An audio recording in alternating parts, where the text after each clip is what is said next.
from the liberty that our founding fathers intended. We don't know that. We haven't experienced it. There's a common quote that's out there. Until after the War of Northern Aggression, I won't call it a civil war because it wasn't a civil war. Civil war is about two factions fighting over their government. We didn't have a civil war here. See, that's another thing that we're not taught. How often have you heard the term civil war? We didn't have a civil war. It wasn't. Basically, it was a gentleman's agreement. They said, wait a minute, this isn't working for me. I had sovereign rights here, you're stepping all over them, and I'm getting out. And by the way, that War of Northern Aggression was not the first time that people tried to secede, to break up the Union. It happened the North wanted to secede from the South first. 1813, look it up. We are stuck in the same situation right now. And when it says alter or abolish, alter meant getting your sovereignty back, getting your states' rights back, getting your individual rights back, getting your liberty to go through your life without any impact. Until after the war, as of right after the War of Northern Aggression, I'm going to use that, or the War against Southern Independence, it has been said many, many a time, and it's absolutely true. The only exposure that the average American had to the federal government was when they saw the postman come down the road. That was it, period. They didn't affect everything that you do. When you wake up in the morning, you go brush your teeth. Is that toothpaste been regulated? Yes. Is the water you drink out of your tap and make your coffee or your tea with regulated? Yes. Is the coffee or tea you're regulated? Absolutely. Is it taxed? Yes. Everything that you do, you go down the road. Can you travel, the right to travel in the 9th Amendment, can you travel down the road without having license or permit or any of that kind of stuff? And I'm not talking about if you're driving commercially. It's supposedly that the government can only regulate you when you're driving commercially. Driver, according to, if you go out there and look at the legal documents online, according to the United States Code, a driver is a commercial designation. So if I'm taking my family, or we're going to the grocery store, I'm taking my kids to school, or if I'm going to the church or wherever, I'm just going to my work, am I in commercial travel? No. But, and there's been a dozen Supreme Court cases that says that you don't. And yet, we've got local police, highway patrol, pulling you over, you don't have this, you're at this up. We have gotten so far off track. Where did this go? Where did it go? And I'm to blame. You're to blame.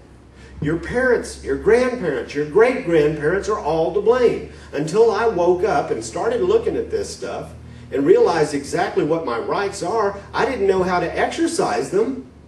And I will tell you that the only thing that will turn all of this around, only thing that will really turn this around, yes, you've got to vote right. You've got to get the right candidates. You've got to choose the people that believe like you do. And that doesn't mean they've got an R or a D after their name. It doesn't mean that. It means I know this person is going to vote with my belief system. I don't care if there's 1,000 candidates up there. Then it's my responsibility to find out who they are, what they believe, what they're going to vote in anything. It's my responsibility. See, that's my duty. If I want my rights, I've got a duty behind that. And what we don't understand, and why this room is not full right now, is a sad statement. That we aren't doing enough. We're not waking up enough. Friends, neighbors. I don't know about you, but I just found out I've got a second grandkid on the way. I don't want to see them end up in a slavery-type situation where the rights have been taken away incrementally over all this time, and now, I'd say, I wasn't a real big fan of George Bush, but Obama is like on steroids. Okay? This stuff is coming on way too fast. Okay? Now, the Tea Party started coming up. And I've been at this for 20 years, and I'm going to tell you something. 12 to 15 years ago, I was called a right-wing radical extremist. You know what? Or conspiracy theorist. Up until 2 years ago, most people thought that the Federal Reserve was a part of the U.S. government. Now, over 80% of America knows that, no, it's not. It never has been. So people are waking up. So why did I get really active again, you know, beginning of last year? Why did I set up the radio show? Because people are starting to wake up. And if they're starting to wake up and they're starting to listen, then we're making a dent. But the number of people in this room right now is telling me we're not doing enough. Okay? We're not doing enough. This place ought to be packed and flowing over into the parking lot. As a matter of fact, I mean, just getting out on the street should be a problem right now. Okay? However, good note. Things are changing. And things are changing quick. On September 12th, there was 2,000 Tea Parties across the country. 2 million people hit Washington. The average size of a Tea Party ranges between 800 and 1,200. Okay? You multiply that out, give or take, there was 20 million Tea Partiers out on September 12th. You'll never hear that on the mainstream news. Never. I was with, and he mentioned that in my bio, which, by the way, it's about to come out of my bio. I was asked to be a constitutional advisor for Grassfire.orgs Resistance. Grassfire.org, it pretty much always stayed on the Republican side of things, pushed a lot of Republican agenda, things along those lines. They set up ResistNet to go state to state so that you could kind of drill down and get active in your area. I said, I'll come on, but I'm going to tell you, we're going to butt heads.